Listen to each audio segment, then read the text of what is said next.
This is the Therapy Chat Podcast with Laura Reagan, LCSW-C. The information shared in this podcast is not a substitute for seeking help from a licensed mental health professional. And now, here's your host, Laura Reagan, LCSW-C.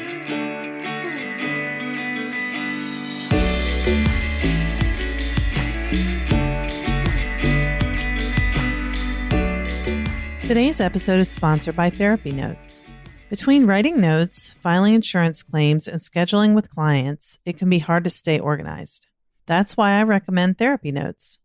Their easy-to-use platform lets you manage your practice securely and efficiently. Visit therapynotes.com to get 2 free months of Therapy Notes today. Just use the promo code TherapyChat when you sign up for a free trial at therapynotes.com.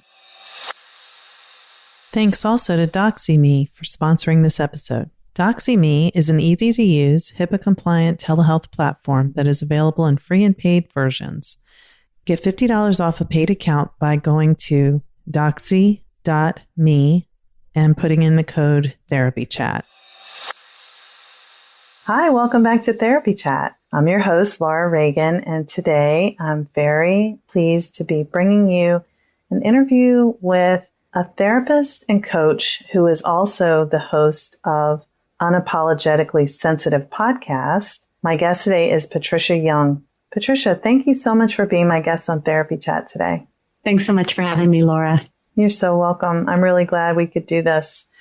I'm excited to talk to you. I've been interested in your work for a long time because you focus on working with highly sensitive people, which is a group of people that I probably am part of, but don't really know that much about. For some reason, I haven't really immersed myself in learning about that. So I think that there are many of us who probably are highly sensitive people and don't realize it. And especially during this current outbreak crisis that we're all living through, for people who are highly sensitive, it may be amplified even more than it is for people who don't have that trait. So excited to talk to you about that. But before we even get into it, let's just start off, if you will, by telling our audience a little bit about who you are and what you do. Sure.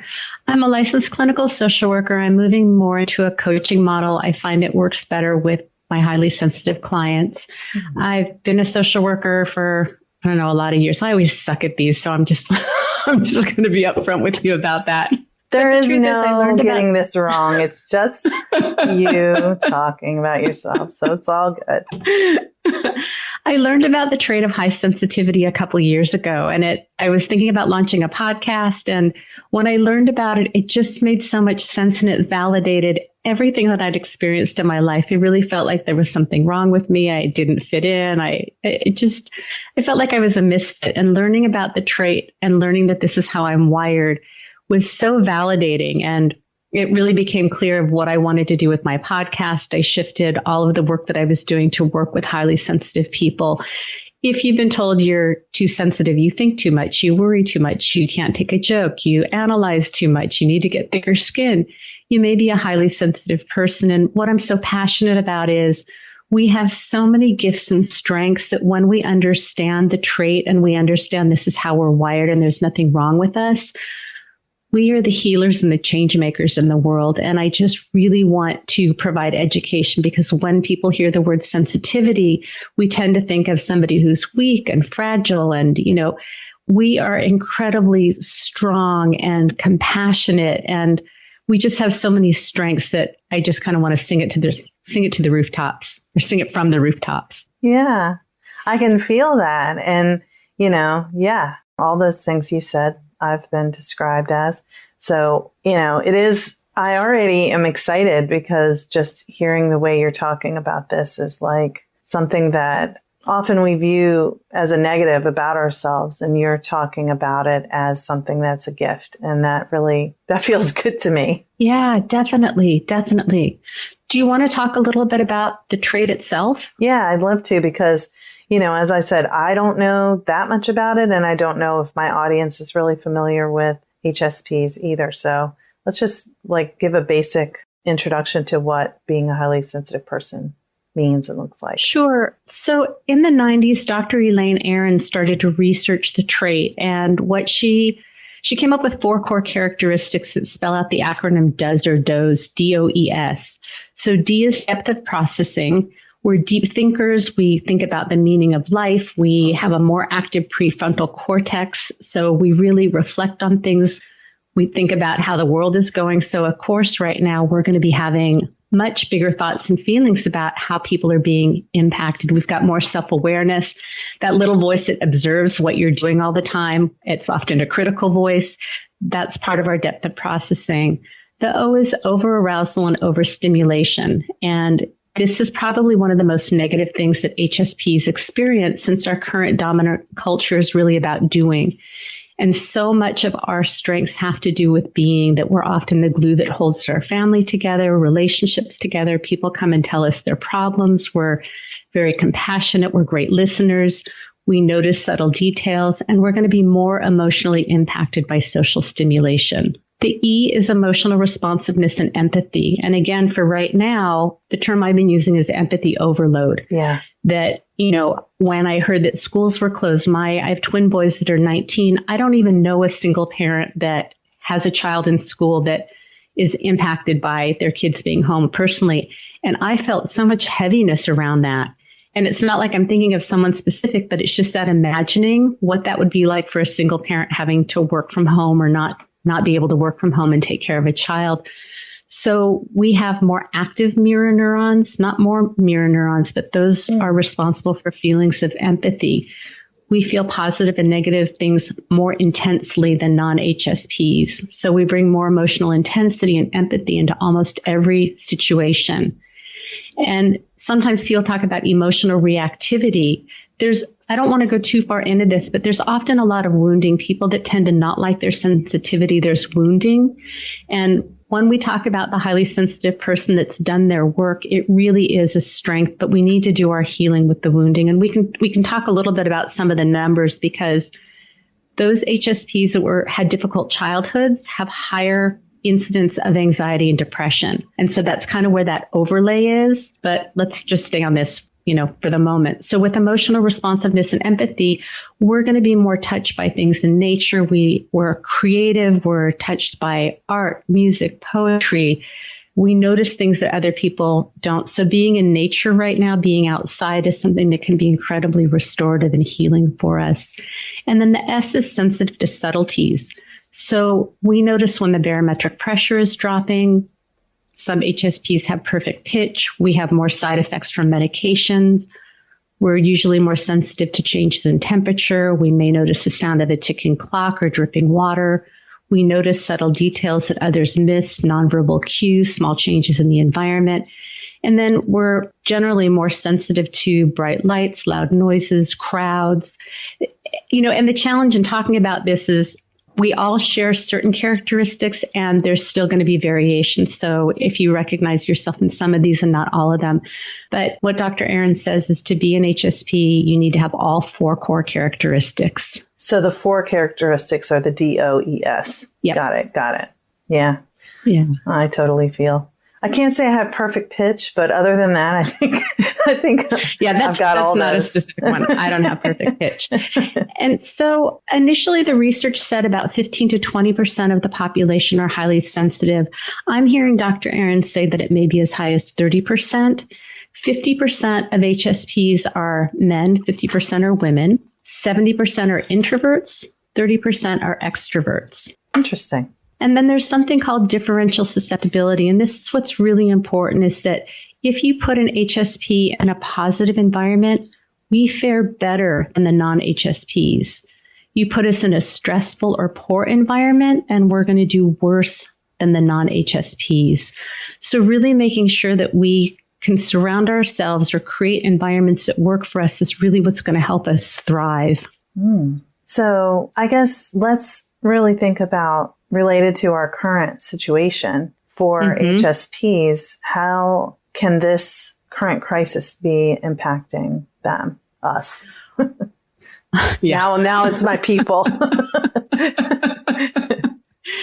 Yeah, what I can tell you is the first week for me, I felt incredibly heavy, and I'm a crier. I just cry, and so if you know me, you know that I just cry. That's how I heal. The first week, it was very, very heavy feelings because he just was feeling so much compassion and that empathy overload and trying to process and take in information. What I'm hearing from HSPs and non-HSPs is day by day, minute to minute, our mood state can change. Mm-hmm. Many people are saying that it's hard to stay focused. We're easily distracted. For me, like I can't even watch TV. I'm doing things just to kind of occupy my mind, but I don't feel as present as I would like to. So for HSPs, of course, we're going to be taking this more seriously. And it really makes me wonder, in California, starting tonight at midnight, Governor Newsom suggested that we all wear masks. In California, it's not a mandate. And it's so interesting every time we have shelter in place or this thing about masks, it's so interesting to see who jumps on board and who doesn't. And anecdotally, I would venture to say that if you're an HSP, you're a good troubleshooter. We tend to run a little bit on the anxious side, meaning that we're great at troubleshooting and projecting, looking down the road, seeing what may happen. We're the person, if you're a woman and you have a purse, you probably have tweezers and Band-Aids and aspirin and, what anybody ever may need. And I was just thinking about this with the masks I think the people that are probably jumping on board with the masks, we're looking down the road and going, how can we prevent the spread? So for HSPs, we are going to need to really be mindful of how much we're consuming on social media, the news, where are we getting information from? Because it's so easy to get activated. And if we want to have accurate information, generally, I don't watch the news because it's really too upsetting. And so I've been wanting to stay abreast of this and really noticing how is my mood state depending on how much news I'm taking in, or if I'm on Facebook and I'm seeing all these articles that interest me and I click on them, but it really does affect my mood. Other thing is really taking time to get out in nature. I'm taking much more time to make sure that I'm walking my dog. When I take walks, I'm taking pictures of flowers. I'm posting way more nature shots on all of my social media, because I think we just need a little bit of a break and we need to focus on the things that really are working. And connection. I think we really need connection right now, coming from a place of service, if that means listening to people. If we need help, I think we really need to be asking for help. And I think that it's so easy for us to get into the depth of processing and really trying to understand what's going on. And it's easy to get bogged down by that. So for some of us, and I'm one of them, I need to push a little bit more. I need a little bit more structure. I need to make sure that my husband's working from home and it's easy for me in the morning to let him feed the dog and walk her. I do better if I get up and take a shower and take her out. That's part of my routine. So for me, I need to push a little bit more. Some people need to slow down. So it just means being mindful to how we're wired, and do we need to push a little bit more, or do we need to slow down a little bit more? Well, this is... I know that was a lot. Yeah, no, but I mean, very rich with information. I think one of the things that grabbed me, I wanted to talk to you about this anyway, but I think in the past week you said something about if you feel moved by art. And I'm like, I can walk in front of a painting and I just start crying, and people are like, what's wrong? And I'm like, I just feel a lot. Or, like going into a beautiful, a beautiful cathedral or something that has stained glass windows and really high ceilings. And I'm just like, I immediately start crying. I'm completely overcome. And it's not that I'm a very religious person, but it just impacts me that way. And music too. I mean, music can completely change my mood from, I can bring myself down just by a certain song coming on. I'm like, oh, okay. It's so, I don't know. I was going to say it was weird, but I don't know. Because then part of me is like, well, does everyone feel that way? But, this is just getting me thinking a lot. Yeah. And it's not true for everyone. One of my sons thinks everybody's sensitive. I think he's highly sensitive. He doesn't. But his perspective is, I think everybody's sensitive. So it's really interesting. And I think that we tend to think most people think like we do, but we tend to notice a lot of details. We remember things, not in every aspect. There are some areas for me that you think I'm losing my cognitive function. And in other areas, like I just remember incredibly minute details about things and remember where things are. And it's different for everybody. But I think we tend to think that everybody's like that. And then when other people aren't, we're like, what's wrong with you? Right.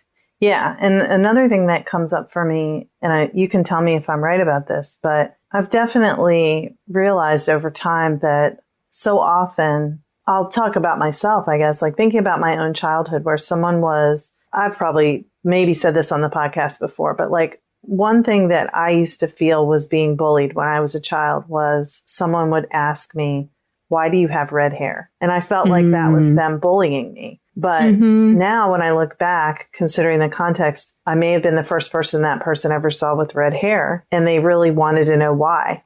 But I thought they were singling me out, embarrassing me, and I mean, that is how I felt. So that was real, but also it wasn't what they were intending. And I know there can be other aspects of, when you have been bullied, you become very sensitive to being bullied. But, I'm talking when I was like 4 or 5 and really I hadn't had any kind of experiences like that.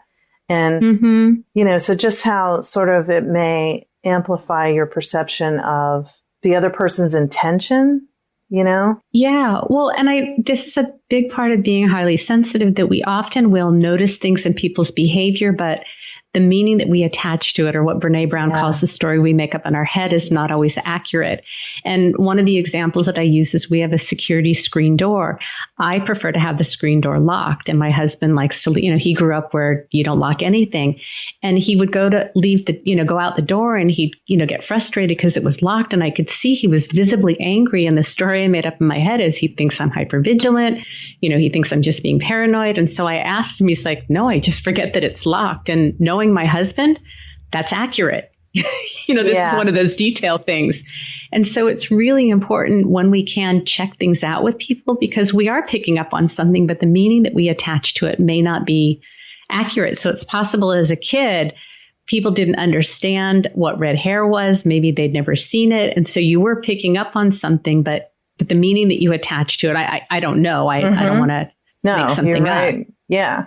Yeah. The meaning I attached was like, why are you different? What's wrong with you? Or something like that. So then that goes back to, I think you said that. It's like thinking that something's wrong with yourself. Right. Well, and we, again, I don't want to make sweeping generalizations, but what I notice is because we are so observant of ourselves, if you have a highly sensitive child, that's the child that you raise your eyebrow to if they do something wrong and they go like, if you have a kid that's not highly sensitive, then you go, look at me, you put your hands on their shoulders, look at me, I need to talk to you.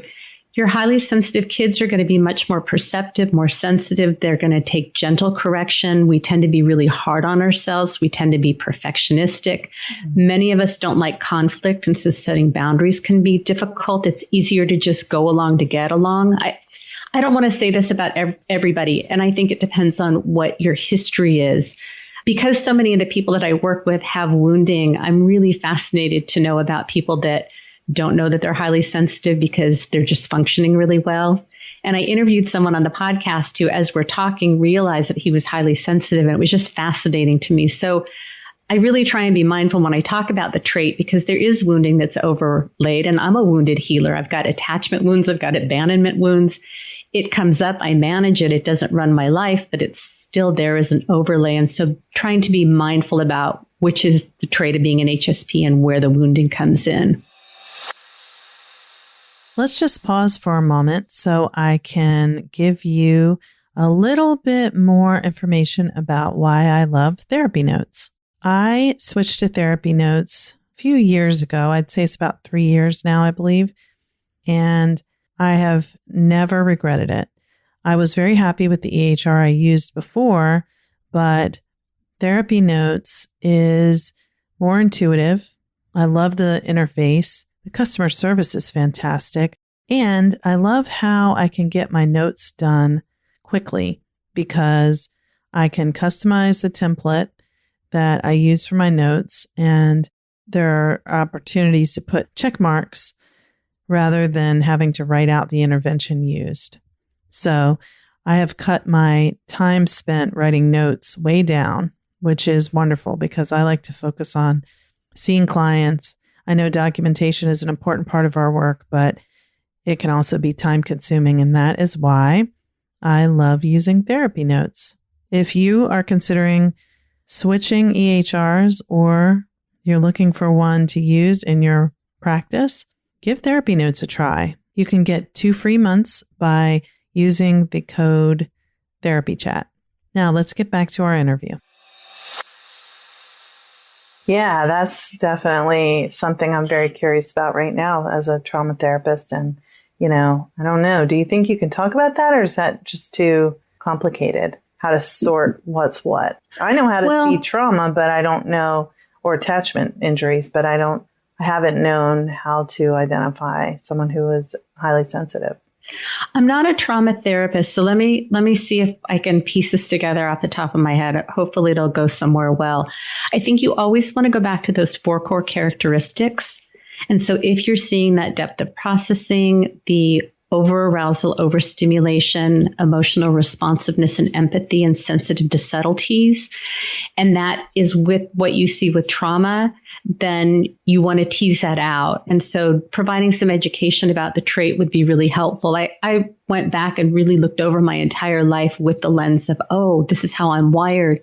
And it really changed the narrative. And what my thought is that people that experience trauma, and this is what I thought. My mom was a single parent. We've done really good repair work, but she was just managing to survive. She left home at 16. So she really wasn't, I don't know how she did it. And so I wasn't allowed to talk about feelings. I had to go to my room if I was going to cry. I had to be very intellectual. There were some things that she did that really were wonderful. And I thought that I was hypervigilant and noticed and could read people's mood states and adjust because I had to do it to survive. What I believe now is that's how I was wired, and it kept me safe because I was able to figure out what my mom needed and make those adjustments to not make waves. And so I often hear people think that they learned to figure out what people needed because of their environment. And I think that it's really probably what kept us safe and alive. And if we had trauma in childhood, we're going to fare worse than the non-HSPs. And the good news is 50% of clients in therapy are HSPs. And if therapy is a good environment, we do better than your non-HSPs. So there's hope. Yeah. So what would before we started recording, we were talking about how much therapists can misattune to clients when they don't realize that clients are highly sensitive. So can you talk about that a little bit? Sure. And I've had therapists as clients, and clients come to me who work with therapists that didn't know that they were highly sensitive. So a couple of the things that happen, I always tell clients initially that I'm probably going to misattune, that I'm going to screw up because I'm human and it's not my intention. And sometimes somebody needs more empathy, and maybe I'm coming from a place of giving information. We often need something pretty specific and we may not know what we need. And so I really talk with my clients about, if this comes up, do you think you would be aware of it in the moment? And I can tell you there are a lot of times I'm in a situation and something doesn't feel right and I leave and I go like, what the heck just happened? Mm-hmm. That I don't always know that it's happening. And I walk away scratching my head going, why did I let that happen? So we talk about, can you send me an email? Can you tell me about what happened so that we can do the repair work? Because therapy is really about the relationship. And if I'm missing something with you, I really need to know. It's not uncommon for me to give feedback I'm really about consent. So I will often say, may I give you some feedback? And the client will agree. And then I often ask, how did that land with you? Because we have blind spots. One of my triggers is when people don't respond to me. And with this COVID thing, somebody that I have a membership with, they went online. I've sent a couple emails. I've called. They never got back to me. And this activates me in a really young, ugly way. I mean, ugly. And I just have to know that this goes on for me. I'm like, I showed up in a way that I'm not really happy about. So having that awareness of what happens for us. And so that's a big trigger for me. If someone doesn't respond to me, if you want to make me crazy, don't respond to me. I'm 56 years old. You'd think I'd know better. It's just what happens for me. So having these awarenesses with our clients and creating room for them to be able to talk about it with us is really, really important. And then the other thing that you and I talked about is what I do with my clients. I have days when I'm restless, I'm fidgety. I will let them know at the beginning of session, I'm really tired today. I didn't sleep last night. So if you notice something that's off about me today, that's what it is. Because what's likely to happen is if you're my therapist and you have something going on and you don't tell me, and I'm disclosing something that feels really vulnerable to me, mm-hmm. and I'm seeing that you're not as compassionate looking as you normally are, something is off, and we haven't talked about this. I don't know, I'm highly sensitive. I may make that thing of like, ooh, when I talk about this vulnerable thing, you're not really responding as compassionately you do. You may be judging me. You may be criticizing me. I don't want to talk about this anymore. You don't care. You're not interested. And this may not even be on a conscious level. And so that's why it's so important for us to be able to recognize our highly sensitive clients so that we can lay the foundation to create room for talking about the relationship. Well, thank you. That's very helpful. And I think what you shared about how therapists can help clients who are highly sensitive feel held within the relationship, I'll say, is that point seems particularly relevant right now because therapists are living through the same crisis that our clients are living through. So, I could have had an extra anxious morning and my client who's highly sensitive may sense something's off with me and they, then feel something that they may or may not really be aware of. And it interferes with our connection in the relationship, especially now that we're doing it all by telehealth and there's an additional layer of glass between us. We're not in person. Yeah. So the point that I was going to make is if you're not aware of the trait of highly sensitive, often we're misdiagnosed as having social anxiety. Many of us, like I'm a highly sensitive extrovert. I thought I was an introvert. If you're highly sensitive and you're an extrovert, you still need alone time. You may not like large groups of people. It may be small groups of people where you're comfortable. You want to have deep conversation, not chit chat. I thought I had social anxiety and I don't. If I'm working with a therapist who isn't aware of the trait, they may try and view me as through an extroverted lens and try and get me to go out and do more, which is totally not going to work for me. That it's really about understanding what comes up. And I think for many of us, we probably went into situations where so over-aroused, so overstimulated, couldn't get that depth that we needed and that connection.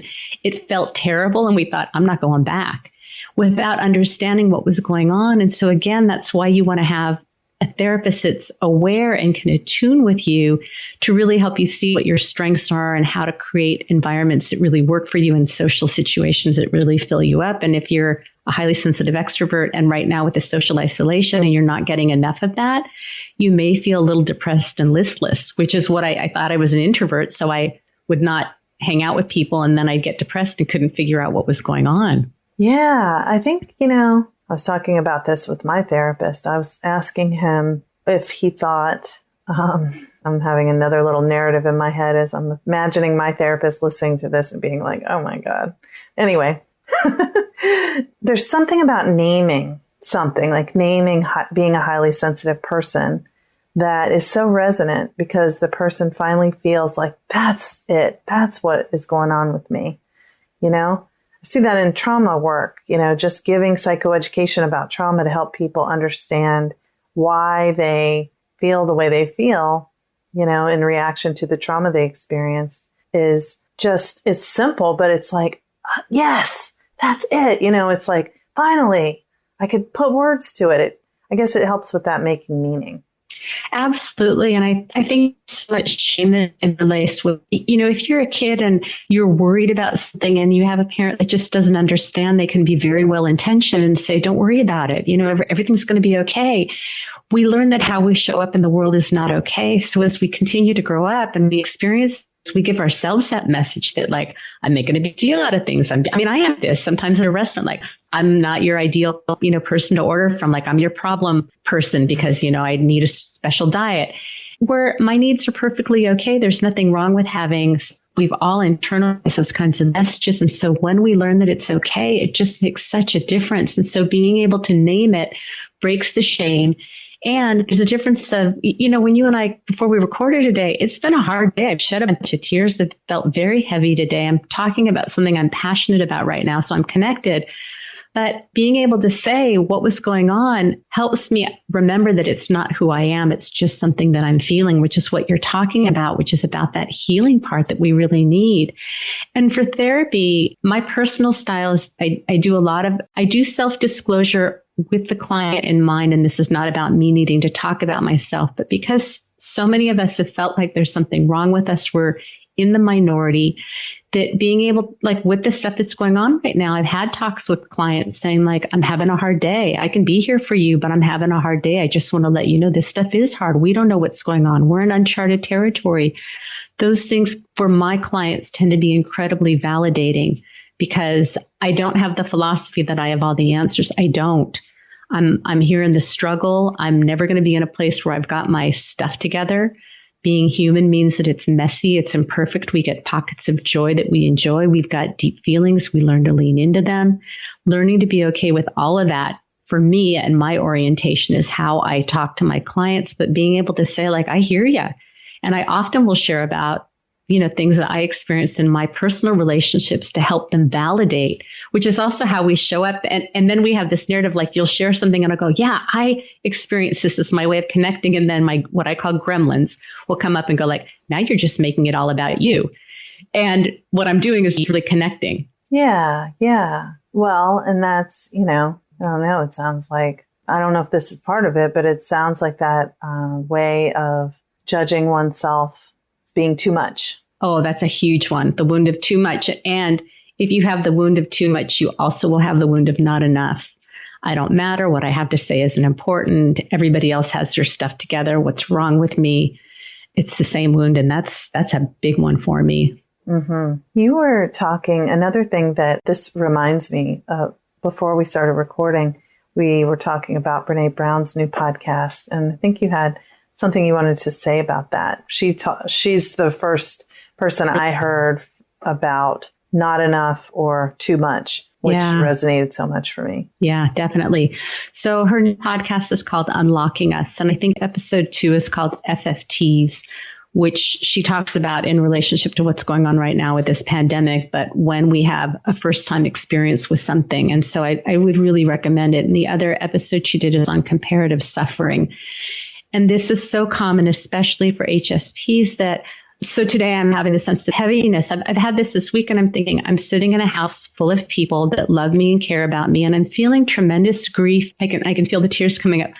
I'm feeling tremendous grief right now because I have a few relationships with people that we communicate via a video platform. We usually talk daily. It's an everyday part of my day when I walk my dog. And because they're home and their kids are home, they don't have the availability to show up for me the way that they do. Not only am I feeling grief about it, it's triggering my childhood wound of, I'm too much. I've always had a much higher need to connect than most people. So it's really been great finding video apps where I have a handful of people that, I get that connection that I need.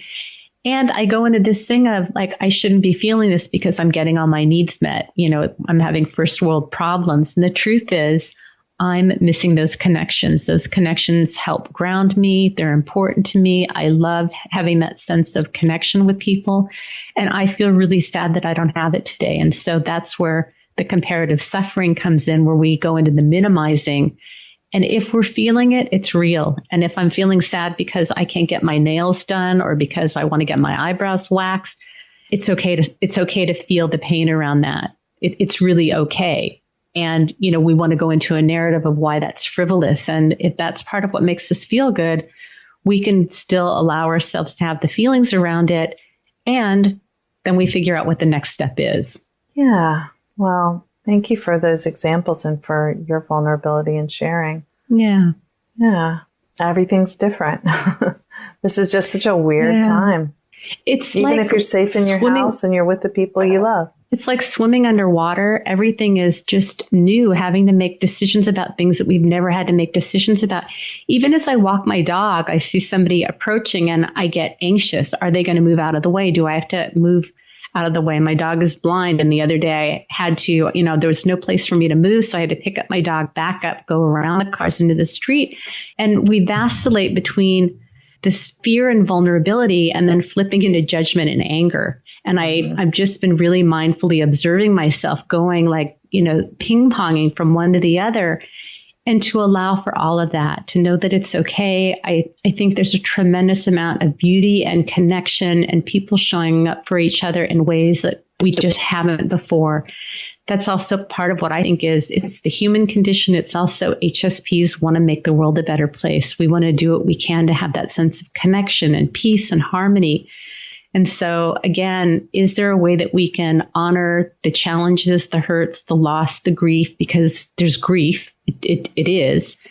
And can we focus and make choices to see the beauty and the things that are really working out? It's not an either or, it's a both and. Mm-hmm. Yeah, that's so good. Just letting that land on my heart.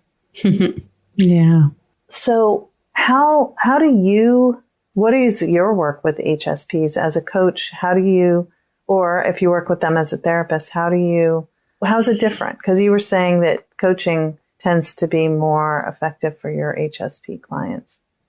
I find that I really want to get in there and do a lot of tools and helping people figure out ways that they can navigate through life. And for me, I mean, I do have therapy clients. I feel like there's so many rules around licensing. It makes me incredibly anxious because I'm a rule follower. And even being authentic and using very appropriate self-disclosure, I still have this feeling like, oh my God, if someone finds out, I'm going to get in trouble. So for me, coaching feels like it gives me more freedom to show up more authentically with my clients. I have an online HSP course that I teach a couple times a year. We look at mindfulness and self-compassion and creating a lifestyle that honors the highly sensitive person, boundaries, perfectionism, identifying the negative messages and turning them into superpowers, how to communicate authentically and vulnerably.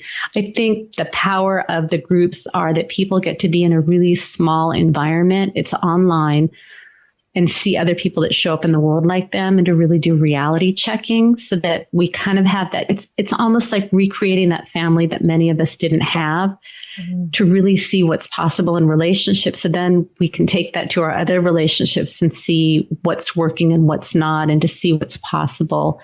So with the HSPs that I work with, if they're just learning about the trait, I think you want to learn as much as you can. You want to get that validation, that normalization. You want to turn the perceived weaknesses into superpowers, and then do skill building so that we figure out how we can navigate with more ease, because we are in the minority.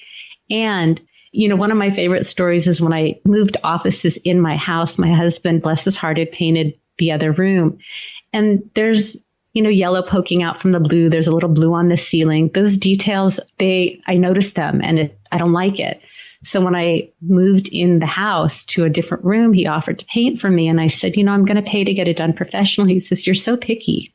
I'm like, yeah.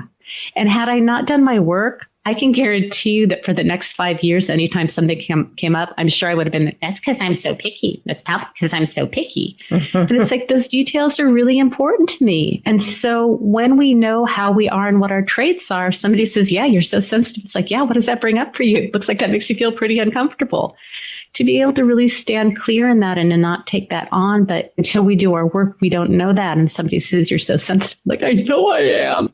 You know, this is just how I'm wired. Maybe you need to be more sensitive. Yeah. Well, and what you were saying about how the sensitive people are the healers and, you know, the ones who are trying to change the world. I mean, definitely relate to that. And that's not bad. That's a good quality. Mm-mm. No, I really believe down to my toes that we really are the healers. We're the peacemakers. We're the creatives. We're the poets, the justice makers.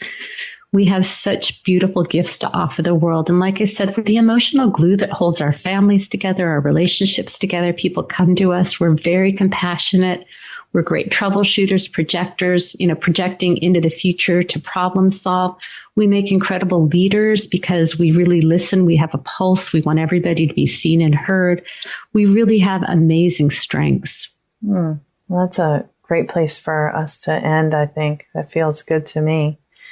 So, Patricia, first of all, let me give you a chance to tell everyone real quick about your podcast, because I'm getting a sense of you from talking with you, but maybe it would be good to let everyone know what your podcast is about, even though we get the beginning of it. Unapologetically sensitive. Yeah, my tagline is sensitivity is nothing to apologize for. It's our superpower. And it's really about the strengths that we have because of our sensitivity. And so I do bonus episodes, which are always about something I'm struggling with. I record them. I feel like I shouldn't put this out in the world because it's too vulnerable. But I really want to model how do we how do we navigate our struggles? What do we do? Like I went on social media and these moms that I knew since my kids were little had a get together and I wasn't invited. It really hurt. And I ended up doing 3 podcast episodes about it. Not that they did anything wrong, but if this happens to you and you feel really wounded, what kind of work do you need to do on yourself because of that hurt that comes up? So I want to be really clear, it's about me and my process. And then I do weekly interviews. And right now I've been really blessed to talk to some experts in the HSP field. And we're talking about high sensation seeking and just all kinds of amazing things. I've got researchers, and because I'm not a researcher, I need people to break things down, make it really digestible. My listeners have said that they really appreciate that because I need things to be in very, tell me a story. Tell me how this shows up with somebody, that it doesn't going off statistics. The podcast can be found on all major platforms. I'm on Pandora, Spotify, Google Play, iTunes. You can find out everything you want about me at unapologeticallysensitive.com. I've got videos. I really am incredibly passionate at this point in my life of really just singing strengths from the rooftops. That's wonderful. So thank you. Thank you very, very much for taking the time to talk with me today. It's a time when I know we're both very busy, very pulled in many directions, feeling a lot emotionally, holding a lot for other people. And the fact that you were willing to share part of your afternoon, I really appreciate it. You're really welcome. And I think that's the other thing that, before we started recording, we had talked about, do we want to put this off? My focus wasn't great today. What I know is to suit up and show up regardless of how I'm feeling. And this gave me that sense of connection. And I was crying this morning about feeling like I was too much and not having a sense of connection. And I felt plugged in and connected. It's been really a blessing to me to feel connected to you. These are the things that we can take note of and really have gratitude for, in spite or in addition to having really heavy feelings. So thank you so much for that beautiful connection today, Laura. I really appreciate it. Thank you so much. You did the same for me. Today's episode is sponsored by Therapy Notes. There are many ways to keep your practice organized, but Therapy Notes is the best. Their easy-to-use, secure platform lets you not only do your billing, scheduling, and progress notes, but also create a client portal to share documents and request signatures. Plus, they offer amazing unlimited phone support, so when you have a question, you can get help fast. To get started with the practice management software trusted by over 60,000 professionals, go to therapynotes.com and start a free trial today. If you enter promo code TherapyChat, they will give you 2 months to try it out for free. Thanks also to DoxyMe for sponsoring this episode. DoxyMe is an easy-to-use, HIPAA-compliant telehealth platform that is available in free and paid versions. Get $50 off a paid account by going to doxy.me and putting in the code TherapyChat. Thank you for listening to Therapy Chat with your host, Laura Reagan, LCSW-C. For more information, please visit therapychatpodcast.com.